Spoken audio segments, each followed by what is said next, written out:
একটা মাস হচ্ছে ব্যবসা। এই ব্যবসার টাকা দিয়ে আমরা কর্মচারী বেতন, বোনাস, তারপর আমাদের পরিবারের বিভিন্ন ধরনের শৌখিনতা বিলাসিতাগুলো আমরা এই এক মাসে এই টাকা দিয়ে আমরা করি। কারণ আপনারা যদি এরকম ভাবে আমাদেরকে যদি স্থায়ী ধরেন, তাহলে আমরা কেমনে ব্যবসাটা করি বলেন? আপনি মানুষটা আসলে ভালো না। আমি কি করলাম বলেন? এই রমজান মাসটা আপনি স্যাক্রিফাইস করলে তো হয়ে যায়। একটু কষ্ট করে নামাজ পড়লেন 1-1.5 ঘন্টা, আপনাকে এই সময় বিজনেসটা করা লাগবে। আমি আপনারা বারবার বলে গেলাম যে এবার আমাদের মসজিদে যাতে সূরা তারাবি হয়। আপনারা খতম তারাবিটা কেন করলেন? শুনেন, এখন কথা হচ্ছে আপনিও মসজিদের একজন প্রতিনিধি, আমিও কিন্তু ছোটখাটো একটা প্রতিনিধি। আপনি সভাপতি, আমি সেক্রেটারি। আপনি একটু সিনিয়র, আমি একটু জুনিয়র। আপনার কাছেও যেমন মুসল্লিরা বিভিন্ন ধরনের সুবিধা অসুবিধা নিয়ে আপনার কাছে আসে, আমারও কাছে কিন্তু কম বেশি সুবিধা অসুবিধা নিয়ে কিন্তু আলোচনা করে। সভাপতি সাহেব, বলো। গতবারের ইমামটা যে ছিল, এটা তো সূরা কেরাত কিছু বোঝা যায় না, এত জোরে নামাজ পড়াইছিল। তা এইবারকার হাফেজটা মনে হয় খুব ভালো, আস্তে নামাজ পড়ায়, সবারই পছন্দ হয়েছে। নামাজ পড়লাম তো ভালো লাগলো। আব্বা একটা কথা বলছিল যে এই রমজান মাসটা পুরাটাই আমরা খাওয়াইতে চাচ্ছিলাম আর কি। রমজান মাস তো সবাই খাওয়াইতে চায় হাফেজ সাহেবরে, সবারই একটা ইচ্ছা থাকে। আর হাফেজ সাহেবের সাথে তুমি কথা বলছো?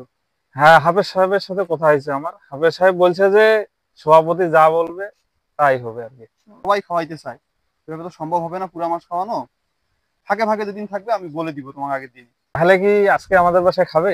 এটা তো বলতে পারলাম না, আমি তোমার আব্বুকে জানাই দিব।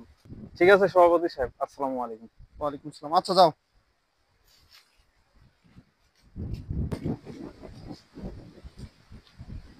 সভাপতি সাহেব, আসসালামু আলাইকুম। ওয়ালাইকুম আসসালাম। কি অবস্থা, ভালো আছেন? আলহামদুলিল্লাহ। আপনারা কালকে এই কাজটা করছেন? কি করছি রে ভাই? কি কাজ করছেন আপনারা নিজেরাই যে বুঝেন।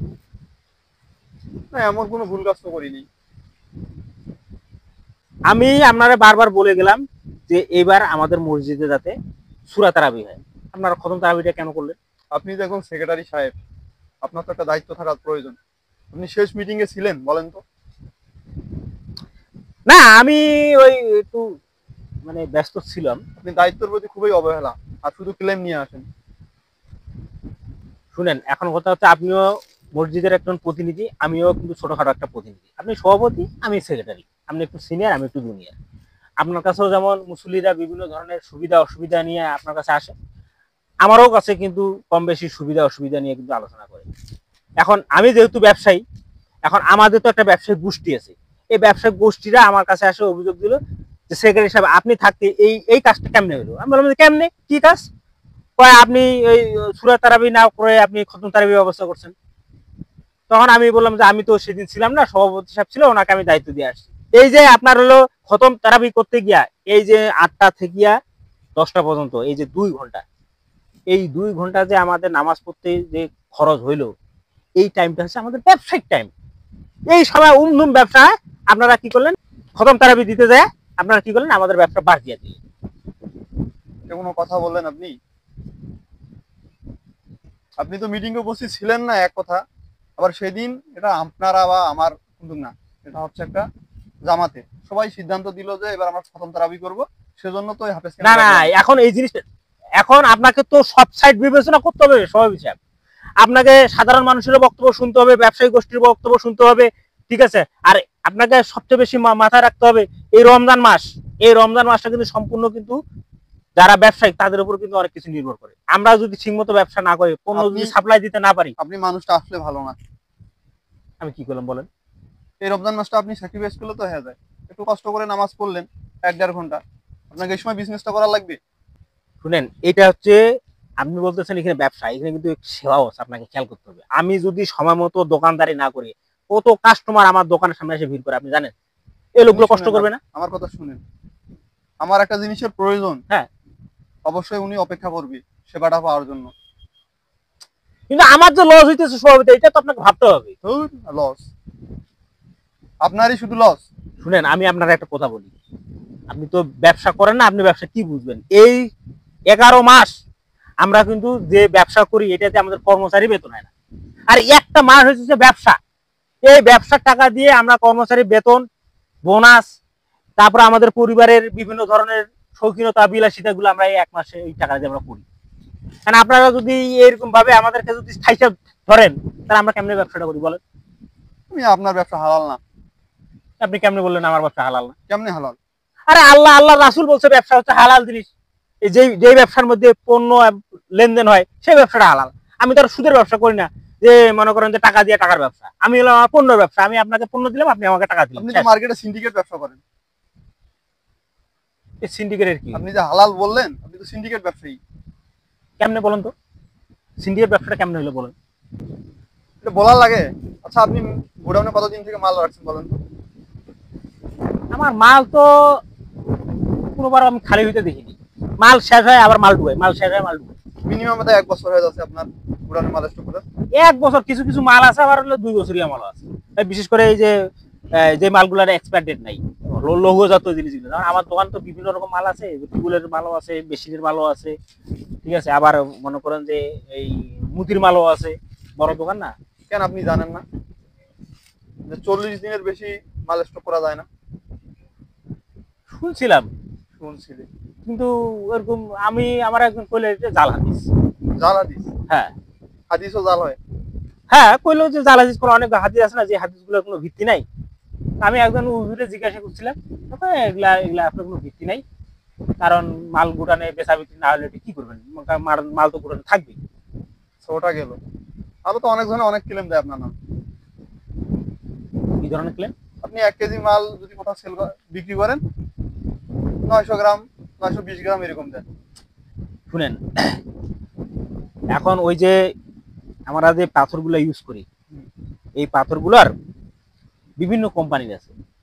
এই যে 1 কেজি, 1.5 কেজি, 2 কেজি যে পাথর। আপনি তো সবচেয়ে বেশি এইখানে তো জনগণকে মারি দেন। আরে ভাই, এখন ওই জায়গায় যদি পাথর কোম্পানি যদি কম পাথর তৈরি করে, তা আমাদের কি করার আছে আপনি বলেন? আপনি পাথর কেন ব্যবহার করবেন? বর্তমান তো ডিজিটাল মেশিন আছে, ডিজিটাল মেশিন ব্যবহার করবেন। না, ডিজিটাল আমরা ব্যবহার করি, যে যে কাস্টমার যেভাবে চায়। ডিজিটালে আপনি কম দেন কেন? না, ডিজিটাল তো কম দিই না। কম দেন না? না। সেই দিনে বললো একটা লোক আপনি 900 গ্রাম দিয়েছেন চিনি, 1 কেজি চিনি নিছে। ওই লোক তাহলে ভুল বলছে, ঠিক আছে। আমি কোনোদিনও মাপে কম দিই না, ঠিক আছে। আমি এমনি মালটাল আমি ওই যে স্টক করি, ঠিক আছে। কারণ ওই অনেক সময় মাল মার্কেটে পাওয়া যায় না, যেমন এই যে বিশেষ করে রমজান উপলক্ষে, মানে আর বা অন্য মাসে আমি করি না, কিন্তু রমজান মাসে যাতে আমার দোকানে যাতে মাল কোনোভাবে শর্ট না পড়ে, এই জন্য আমি 3 মাস 6 মাস আগে মাল কিনে, আমি কম দামে মাল পাই, আমি কিনে স্টক করে রাখি। কত লোক যে ক্লেম দিল আপনার নামে এই রমজান উপলক্ষে। আপনি ছোলার দাম বাড়াইছেন, চিনির দাম বাড়াইছেন, না, এগুলা মিথ্যা কথা বলছে।